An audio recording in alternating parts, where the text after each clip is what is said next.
Good evening. Welcome to the June 11th, 2018 Board of Trustees meeting. Before tonight's meeting commences, I'd like to ask everybody to stand for a moment of silence, remembering all the brave women and men who have served this great nation of ours, followed by the Pledge of Allegiance.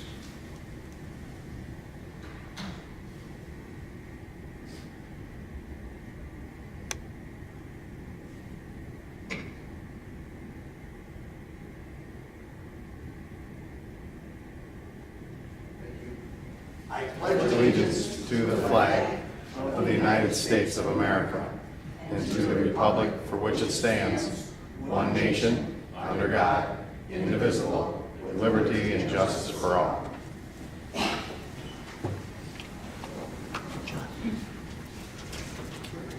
Thank you. First up, roll call attendance. Bartolata. Here. Burke. Here. Camilleri. Here. Joliet. Here. Thomas. Yes. Walton. Yes. Next up, we have to approve the agenda today. I would like to make a motion to amend the agenda before we approve it by adding item 7.1 to consider confidential township attorney-client privilege discussion of pending litigation in the matter of McCaw versus the Church of Township Water. I'll make a motion to approve the amended agenda.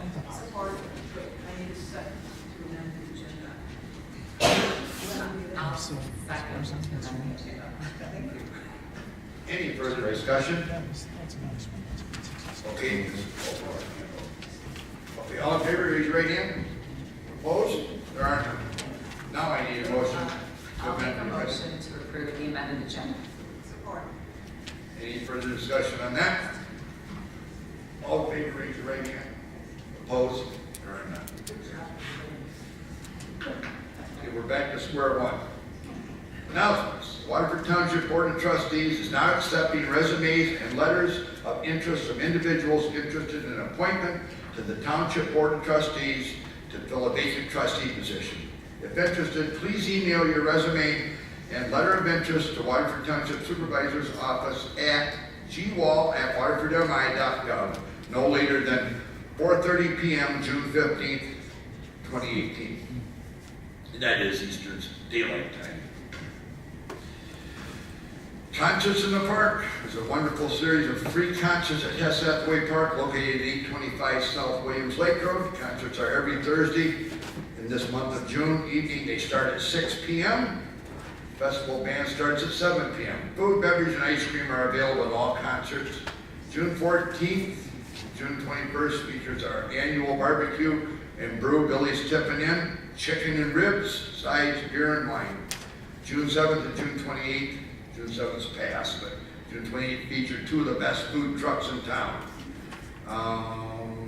For June 28th, it's a Bigola wood-fired pizza wood food truck. Come hungry. Thank you for your generous sponsors who support the wonderful free summer concert series. Become one of our well-recognized sponsors. For more information, please call Waterford Area Chamber at 248-666-8600. Waterford Historical Society presents our annual Log Cabin Day Festival on Sunday, June 24th, 2018. Event hours are from noon to 5 p.m. and will take place at 4490 Hatchery Road in Fish Hatchery Park. Enjoy activities for all ages, strawberry shortcake, bob low, white elephant sale, living history encampments with traditional craft demonstrations, kids' hands-on history, local authors, lace making, spinning, quilting, and much, much more. Thanks to our local sponsors, we are once again able to offer free admission and parking. Bring the family and your love of Waterford history. There is something for all ages. Parking at 2303 Crescent Lake Road, which is the old Monteith property down on Crescent Lake Road, the vacant lot down there, across from the plumbing sub. And the free shuttle to and from the grounds. All handicap parking is on site. For more information, don't hesitate to call 248-683-2697. The 5th annual Legends softball game will be held on Saturday, July 7th, 2018, 7 p.m. The game will be held at the old Drayton Ballpark, now called Shell Park, 4373 Dixie Highway, which is just west of Burke Lumber. Anyone 45 years of age who ever played softball in Waterford drove by a ball game in Waterford, heard the word softball, said the word softball, or ever held a softball, is qualified to play, male or female. So show up, have a good time. Every year when people pull up lane, but we haven't had EMS or the fire department have to transport anybody yet. So good. it's a good thing, yes it is. So come out, enjoy it, have a good time, and please pre-register by calling 248-674-6201 or email the supervisor's office. The last day to register for the August 17, 2018 state primary election will be Monday, July 9th, 2018. If you are not currently registered to vote or need to register at a new address, you may do so at the Waterford Township Clerk's Office, 5200 Civic Center Drive, 2nd floor, Waterford, Michigan, 48329, Monday through Friday, 7:30 to 4:30. To check if you are registered to vote, visit michigan.gov/vote.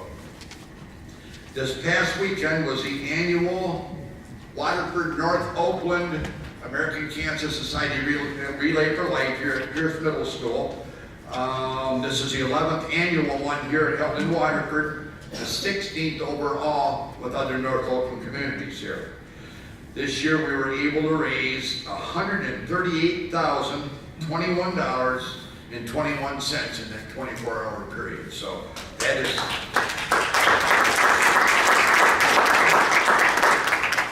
That is amazing, and what's even more amazing is every year we see more and more of their purple shirts on the track, which are survivors. The number grows every year, so it does prove that cancer research is working, and we're all hoping for the day where cancer is just a memory. So, again, a job well done and money raised for a good cause.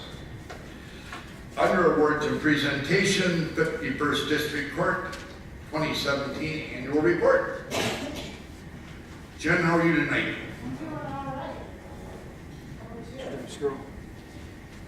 I don't know what that noise was. Oh, there you go. Floor should be clean in the morning, huh? That kind of noise.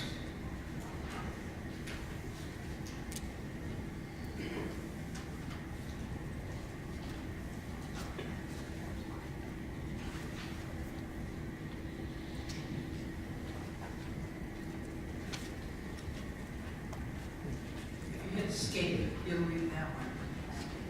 And then just see.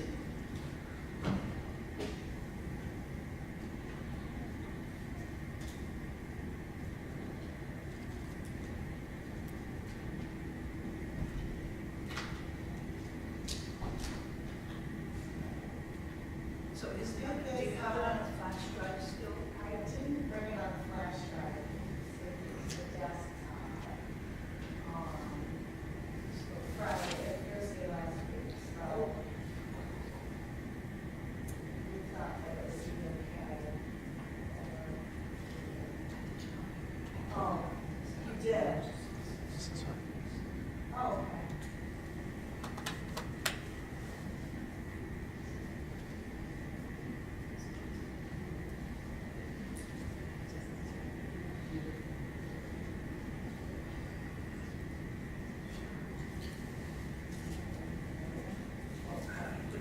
First in the search.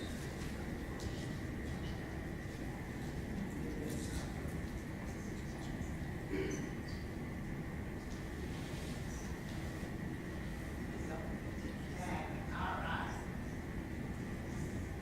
So just, you have to store it. So we got that. What's that? Do you wonder why there's just modern technology? So if you go to the slideshow. Okay, that 5. I swear we had this down. I had this slideshow piece down my door. It's just not my own. All right. Well, good evening, everyone, and thank you for your time tonight. My name is Jennifer Tom, and I serve as a court administrator for the 51st District Court. I set a couple of goals when I began this presentation. The first was to make the font large enough for those in the back rows of the auditorium to actually be able to read it and follow along, and the second was to keep things interesting and brief. So I'm not up to the best start on the brief part, but let's hope that I'll swing for the fences and reach my second goal. Just to provide you with a bit of background information, district courts were created under the Public Act 154 of 1968. Prior to that time, justices of the peace were elected in township government officials. They had limited jurisdiction and had the ability to handle criminal and civil matters. With legislation, so too came the boundaries of various district courts, which were mandated. For local control units, they were responsible for funding. The legislator created 3 classes of district courts. First class district courts served an entire county, and they were funded locally by that county. Second class district courts included hybrids, so some of the local communities were included. Again, the county fund or the funding for that second class district court, and third class district courts, which are the category that the 51st district court falls into, where we have one political subdivision that funds our entire operation. In the district court system, statewide, there are an average of 37,000 residents per each judicial seat. At our court, we have 2 judges, Judge Richard D. Kuhn, who has been with us for 15 years, and Judge Todd A. Fox, who took the bench in 2017. Our judges have jurisdiction over criminal felonies through preliminary examinations, misdemeanors punishable by less than a year in jail, traffic and zoning civil infractions, general civil lawsuits up to $25,000, landlord-tenant, and small claims disputes, which occur within the township of Waterford.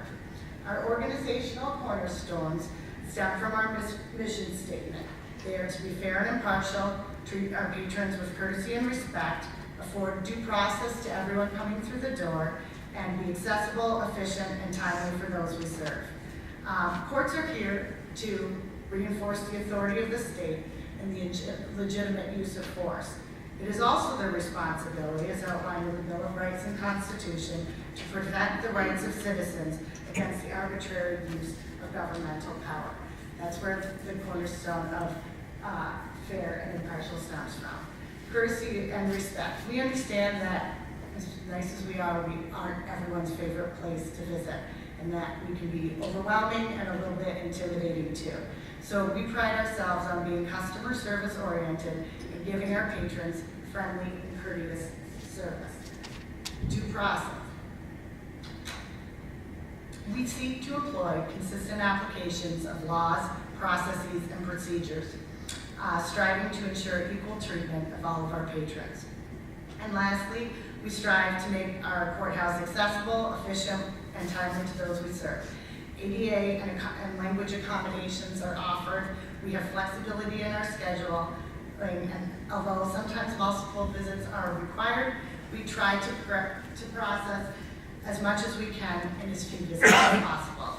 We also stagger our dockets in hopes of moving things along and moving wait time.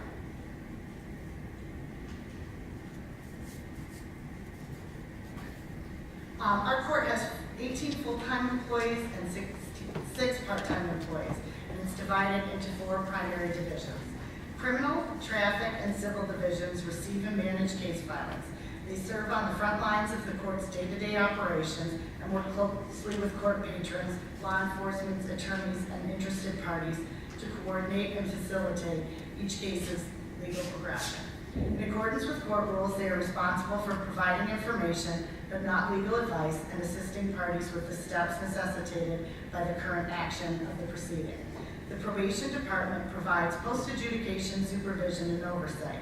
Probation is an alternative to incarceration. Each of our POs has earned their CCJP certification, which is a certification through the Michigan Board of Addiction Professionals as a certified criminal justice professional. Probation officers are responsible for interviewing convicted individuals and working with the corresponding parties in order to prepare sentencing recommendations for the judges. Post-sentencing, probation monitors and enforces compliance with probation terms ordered by the judge. Additionally, we have a security team that promotes security and orderly behavior within the courthouse. Security is responsible for screening all parties entering the building to ensure contraband items do not enter the building They also oversee the public lobby and courtrooms and monitor security feeds to identify escalating or potentially volatile situations. Bailiffs oversee courtroom and facilitate courtroom dockets and locate, coordinate with case parties to find files and call cases into court for the judge. Lastly, our administrative staff is responsible for managing the administrative and quasi-judicial functions of the court related to personnel, case flow, records, fiscal, and facilities management. You can see I've noted some of the increases in the overall department filings from 2016 to 2017. So felony filings at the court were up 2% from 2016. Misdemeanor filings were up 4% from 2016. General civil was up 16%. Landlord-tenant filings were down 6%, which we don't think is a horrible thing because that means more things are running smoothly in those sorts of relationships. And probation caseload was up 19%. There are 246 courts within the state of Michigan and 585 judges under the Michigan Judicial Branch. So as you can imagine, that's a lot of people to keep track of. The Michigan Supreme Court has developed performance measures, which are operational standards that they use to measure the operational efficiency of all courts throughout the states. We're required to submit regular reports related to caseload, adjudication rates, financial assessments, outstanding receivables, jury statistics, and fees. This information provided on this slide was analyzed by the Michigan Supreme Court and returned to us to use as a comparative benchmark and management tool. You can see in the first piece, case age, included in the slide is where the 51st District Court ranked in 2017 in our disposition rates according to case type. You can see that there are different percentages and different days upon which cases are supposed to be adjudicated. You will note the court is exceeding time guidelines and statewide averages in dispositions of misdemeanors, civil infractions, general civil, and summary civil cases. We're slightly behind state averages and benchmarks on felony disposition rates, which is the case for most courts in Oakland County and is attributed to some of the procedural requirements of the Oakland County Prosecutor's Office. Additionally, tying back to the third organizational cornerstone of the jury due process, our judges routinely grant requests for additional case preparation time made by counsel. Jury management, I can't think of many people besides my mom, God rest her soul, who actually enjoy getting summons to jury duty. We get that, we know that, and we are trying to make the process more convenient to Waterford citizens. On a side note, I would like to commend the citizens of Waterford because comparatively to the other courts in Oakland County, we ranked second in juror report rates. So the people that we are calling in are taking serious their civic responsibility and coming in. So we do appreciate that. In 2017, we reduced jury spending by 33.5% by developing a system to call off jurors who were summoned to report and the trial let down prior to the jury selection date. We also are engaged on our problem-solving recidivism rates. We have 2 treatment courts. We have a sobriety court and a veterans treatment court. The goal of these programs is to offer people a leg up by offering services and treatment to break the cycle of addiction and arrest. I'm pleased to report that according to our 2017 performance review data, 90% of our sobriety court graduates are free from subsequent convictions 2 years post-admission, and that only 8% of graduates have a subsequent alcohol or drug conviction 4 years post-admission. So that's a good thing. In terms of court collections, it's really important that we enforce the financial orders. It ensures that crime victims are made whole and provides funds to support law enforcement, libraries, and most importantly, local governments. So our court meets all of our required collection compliance standards and also receives additional points for prompt and consistent use of statutorily authorized financial sanctions and locator services to pursue tax intercepts. We do collections mailers, phone payment reminders, if they miss the payment, we follow up and let them know that we know they missed the payment. We set show cause hearings, file wage intercepts, tax garnishments, and prisoner agreements. We really try to leave no stone uncovered when it comes to collections.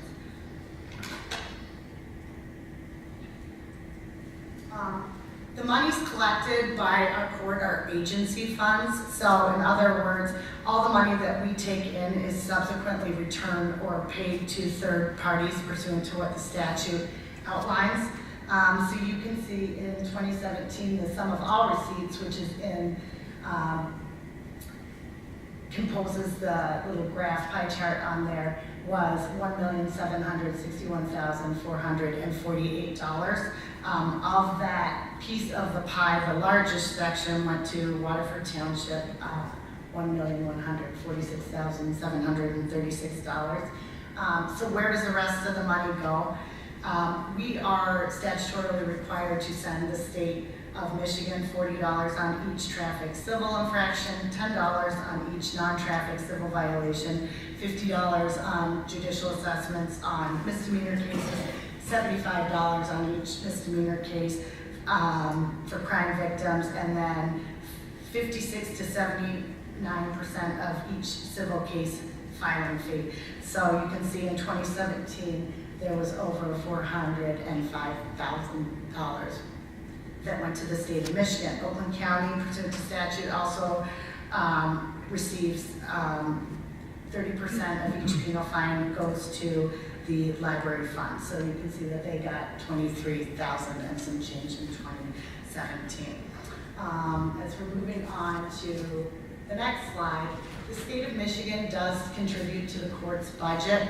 It pays the judges' salaries that comes through in quarterly payments through the year to the tune of $143,000. We also receive money for drug case information management fund and the drunk driving case flow assistant fund. We are allowed to use those monies specifically earmarked to move cases through the system. So we use that to purchase iPads, would be a good example for after hours search warrants, because often those are on drunk driving cases. So that's what we're limited to spending it. We also receive juror reimbursement, $15 a juror per day is what rates were in 2017. All of our other court funding or budget is sponsored by Waterford Township. As I'm sure you're already aware, operating costs exceeded the sum of all receipts that we had coming in 2017 to the tune of $230,000, yes? Jen, I got a question about the judge's salary. Okay, There are $142,000 a year. yes. Where does their benefits come from? Township? The benefits are come locally, yes, From township? yes. Their healthcare The benefits. figures, no, top of your head. Of what the cost is for Yeah, the healthcare, healthcare. well, that's something that we're actually working through. So the township pays their selection, they're involved in open enrollment, and then there were certain changes to What healthcare was it prior to? offered to judges. So we're still kind of working our way through that one with the changes that came in recently. So pretty close to $143,000. Is it pretty What we paid? in their healthcare costs? Yeah. I would have to. Vacation, I would have to look at those, because those are given us to us by the budget department of what the yearly cost is for the judges' healthcare plans. Yeah, I can get back to you with what that amount was. Yeah.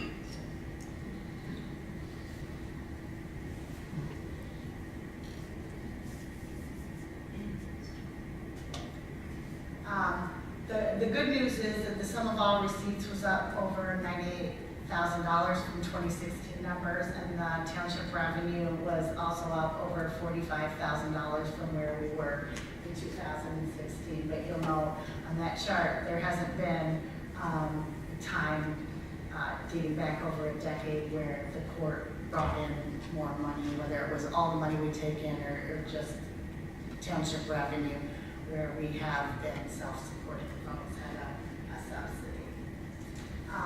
So moving along to more good news and highlighting some of the operational highlights that we had in 2017. In January of 2017, our newest judge, seventh judge on the bench, Judge Fox, took the bench. He brought with him court recorder Shauna Schultz, and they've both been a wonderful addition to the court, and we hope to have them for many years to come. 2017 was a really incredible year for grant funding for the court. With the support of the Township Board, we were able to utilize a matching grant from MMRMA to sponsor some new security screening equipment that's used at the court public address, and also update our duress notification system in the building. When the court was first built, they didn't have people sitting at the front screening people when they came in, so when a panic alarm that we did have was pulled, it wouldn't even notify the guys at the front. So we got that all updated, and you see Al Sitterlet and Lauren Brown, two of our security crews, sitting at the front with screening equipment. We also received from the Michigan Treatment Court Grant Program a combined amount of $114,000 to sponsor our sobriety and veterans treatment court program. Up there on your right is Tim Reynolds. He's a grant-funded employee. He served as our Veterans Treatment Court Program treatment coordinator. Does a really good job. We also were awarded and asked to some additional monies and asked to pilot a MAT program, which is medication-assisted treatment, to help combat the opiate addiction and epidemic that is going on right now, and have people get shots to help them get off the drugs and back into a more productive lifestyle. So the program's still in its infancy. We're working out collaborative connections with some of the community stakeholders, but it was continued into 2018, so we hope that that will continue to be a great thing. I mentioned before our drug treatment courts in 2017, we accepted 83 new cases. We saw 21 sobriety court and 8 veterans treatment court graduation. That is our Chief Probation Officer, Angie Reed, giving a hug to one of the Veterans Treatment Court graduates at last year's graduation ceremony. They really are incredible programs. Sobriety court participants last year reported that 13% of them had an improvement in their education during the time in the program, and 60% achieved better employment status that they had coming in. So we see that to be a very positive thing. Also in our Veterans Treatment Court program, obviously many of those individuals are coming back with some very real wounds to work through. 62% reported an improvement in their employment, 87% saw an improvement in their overall mental health. So those are things that we're quite proud of. Additionally, we have a community service garden that's been going on over a decade. It was born out of the spirit of therapeutic justice and giving back. We require that people who offend in Waterford give back to the community. So in addition to the garden, we have partnerships with Parks and Rec and DPW. Be sure to appreciate their help in providing supervision over our community service workers. They do a lot of jobs around the township. In 2017, we believe to have an excess of over 1,500 hours that were donated to Waterford Township. Those are pictures of our garden out at Has Hathaway Farm, and some of the harvest. That doesn't account for the whole 2 tons, when that's not that bad. It's just a shot of some of the harvest. And what we do with that is we donate it to local seniors centers, food banks, and soup kitchens. Here's a shot of Judge Kuhn in action. He's speaking at in front of a group of middle school students as part of his Court and Schools program. He takes individuals who are being sentenced, and they come and get sentenced in front of the kids. And there's a shot on the right of Judge Fox awarding Kevin Shepard, who was a young man who found $40 on the floor of the court, and found Officer Hafner at that time. He's since been promoted, and turned it into him. The money was unclaimed for the period of time, so we thought it was a real good thing to give the money back to county for his 50. Just a couple of other notable endeavors the court produces in collaborative scheduling projects to try and help curb costs and accommodate other departments. We also accept transfer cases from neighboring communities. It's a big cost savings measure within the courts, because rather than have isolated siloed courts in or specialty courts in every jurisdiction. If you can have more of a hub court, and we certainly serve as one of those. You saw the court and school program. We also have teen court where crimes are committed in schools. It's meant to be a juvenile diversion program. So the kids come in and the defendant is informally charged with the crime, and we have students who are involved in the program serve as defense and prosecutor and jury, and they come back and hold the case in the courtroom. They're often a lot tougher than their judges would be, so they don't play around. We also participate in Oak Video. That shot in the bottom right-hand corner is what we call a video arraignment. We do those every day to avoid the costs and security risks associated with transporting prisoners over from the jail. So the judges arraign them by video. We have a really incredible internship program with Oakland University and local high schools. It's really a great way for us to cherry pick some great talent. Several of those young people have either launched off into other careers or become members of our workforce. And then in 2017, one thing that we also did was we partnered with Oakland County to get on the Clemens system for a ticket upload feature, which saves time for the Waterford Police Department, saves time for us. We also streamlined our G2G payments through a single source vendor. So just one shout out to our incredible staff and crew that makes it happen. We really do have a great group of people working at the court. We don't employ dogs. That is Sparty, our therapy dog, who comes twice a month for Veterans Treatment Court. And didn't have the best pictures of the rest of the crew, so I had to use some from the Christmas party, and the security team is tremendously thrilled with me for that. So thank you for your time. If you have any questions, I'll be happy to answer them. If I don't know them off the top of my head, I will get you an answer after I look it up. Jim, is the EAP program still in place? Pardon me? The EAP program still in place? No, it's not. It's something that we, our cases had come down a tremendous bit, and we didn't have all of the solid volunteers that we did at one time, so it's something that we temporarily suspended. As numbers dictate, it would be something that we would bring back, because it was a really good program. I enjoyed being on. Thanks, Sean.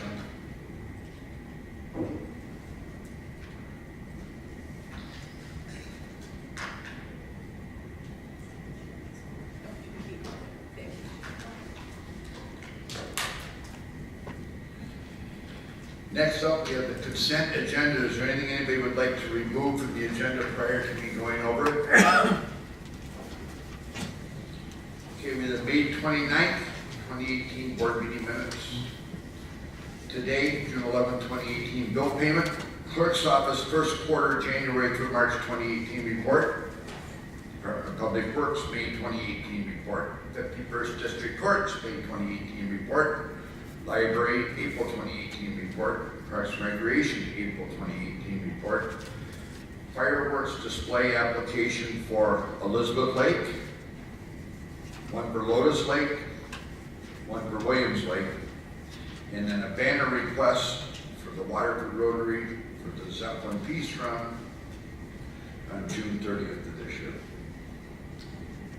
I'll make a motion to approve the consent agenda. Support. Any further discussion on this? Because this involves bill payment, it's roll call. Thomas. Yes. Birch. Yes. Wall. Yes. Jillian. Yes. Bartoletta. Yes. Camilleri. Yes. Okay, next up, we have the board liaison reports. Tony, you want to kick it off? I have nothing to report this week. Okay, Steve. I have nothing to report. Cable Commission meets next Tuesday. Nothing to report.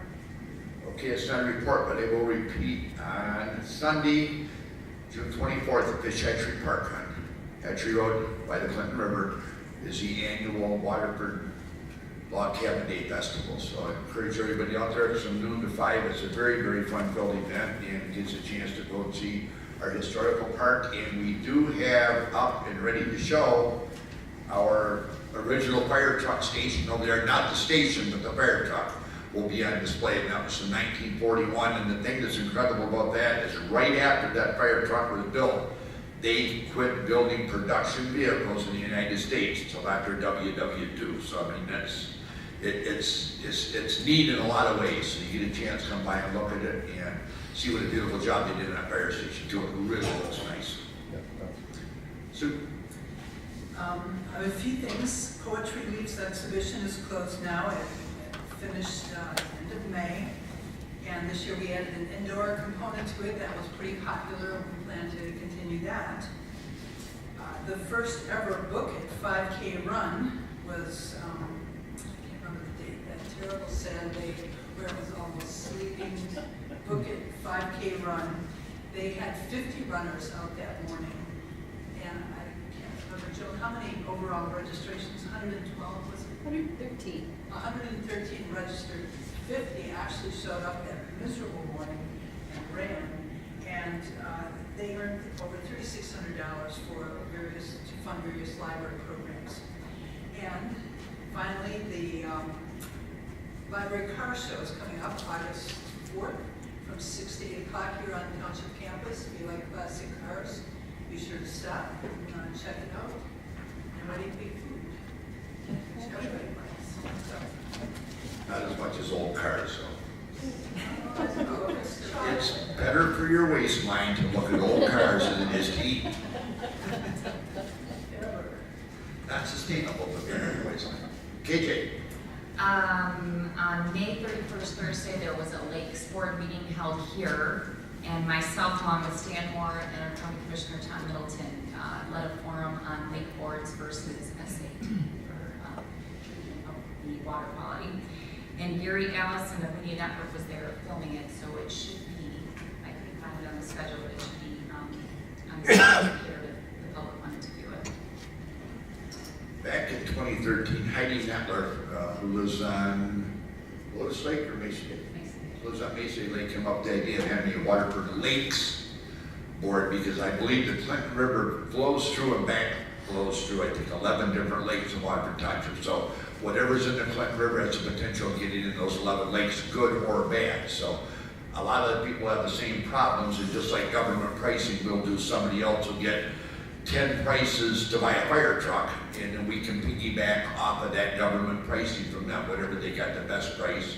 And that saves, so if you're treating your lake for weeds and you got 8 different bids, why go through the process again when you can go through another lake that has it, and that brings people together and gets everybody on the same page. It expedites things and makes people aware of the problems we're going on with 34 named lakes in Waterford, not to mention the headwaters of the Huron River and the Clinton River flowing through.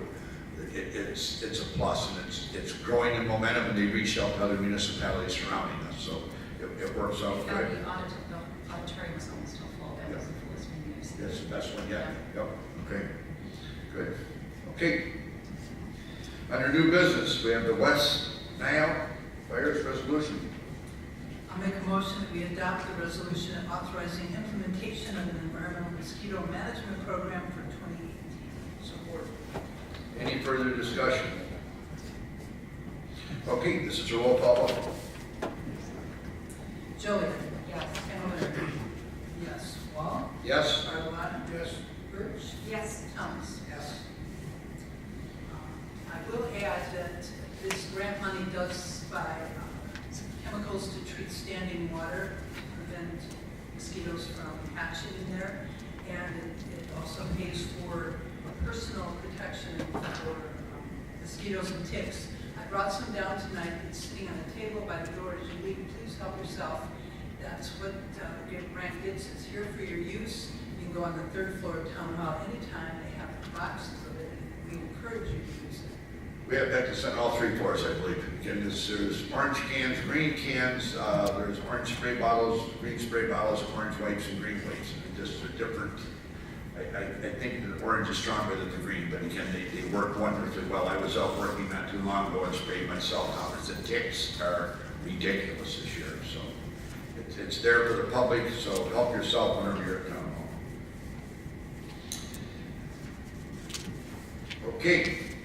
We have authorization for tri-party cost participation agreement for the Frembies Road preservation overlay. It says construction preservation overlay. And this would be the north end of Front Beach from Dixie Highway up to Walton Boulevard. Motion to approve the authorization for $5 funding for further. Any further discussion? Our share is 30,000, county share is 30,000. Road Commission, Oakland County, Waterford Township, 30. So it comes up to 90,000. So 30,000 gets us 90. Yep. Okay, anybody else? This is a roll call vote? Barbalata? Yes. Wall? Yes. Birch? Yes. Thomas? Yes. Cavalier? Yes. Joliet? Yes. Okay, this brings us to the end of our agenda. Is there anybody from the public that has anything they'd like to share with the board at this time?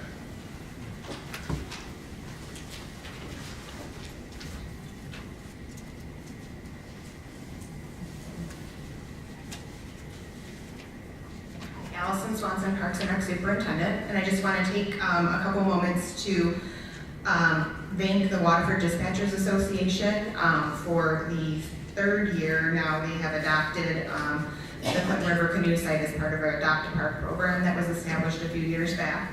And they were hard at work last week out there at the canoe site and painted the bridge and the railing adjacent to the bridge and really worked on that park to make it look beautiful, remove some of the graffiti that was put up on that bridge on the inside and exterior. And over the last few years, they've done things like rebuild picnic tables, rebrace the pavilion, work on benches and things like that to beautify the park. So I just wanted to take a moment to thank them for their hard work and efforts to help us make our parks beautiful. Thank you.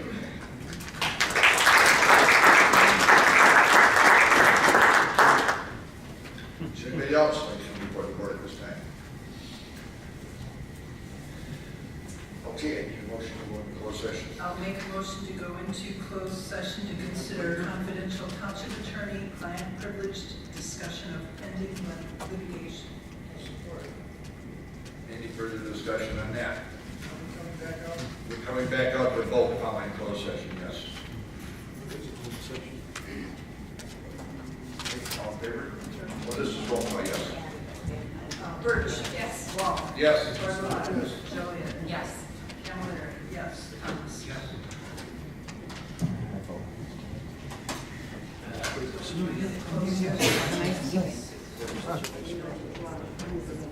Okay, we're back in closed session at 7:03 p.m.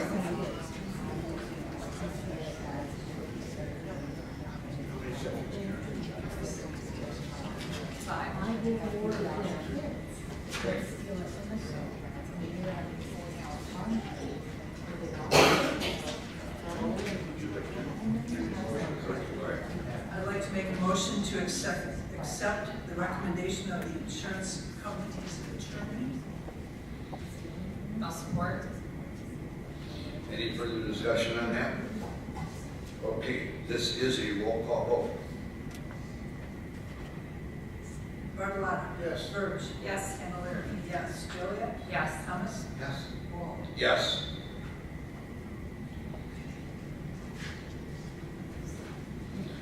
Make a motion to adjourn.